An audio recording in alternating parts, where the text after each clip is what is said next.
Днес всички говорим за устойчиво развитие. Но знаете ли, че този термин не съществуваше преди една жена да тропне по масата на ООН и да каже на света: ние унищожаваме бъдещето на децата си?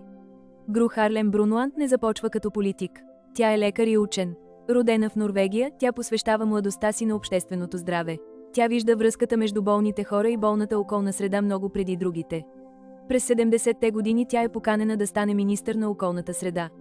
В свят, доминиран от мъже в сиви костюми, тя внася научен подход и страст. Тя се бори за запазване на природните паркове и чистия въздух. През 1981 тя става първата жена министър-председател на Норвегия.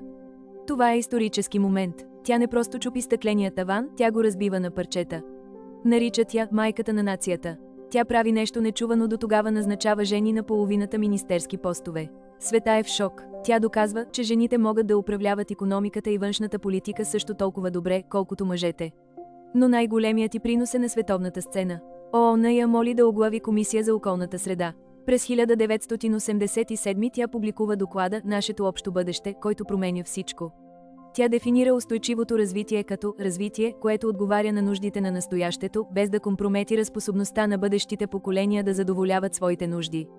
Тази дефиниция става златен стандарт. Нейната работа води директно до срещата на върха за Земята в Рио през 1992. За първи път световните лидери се събират, за да обсъдят климатичните промени сериозно. Тя е архитектът на това събитие. По-късно, като генерален директор на Световната здравна организация, тя започва война срещу тютюнопушенето и заразните болести. Тя винаги свързва здравето на хората с здравето на планетата.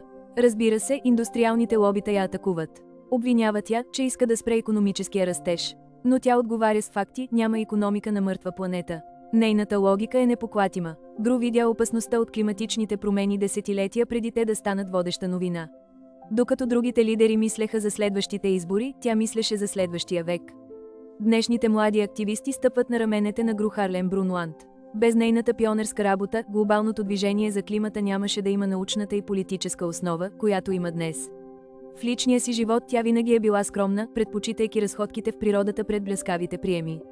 Тя обича норвежките гори и планини, които толкова яростно защитава. Тя е носител на множество награди, но казва, че най-голямата награда би била да види света да поема по пътя на устойчивостта.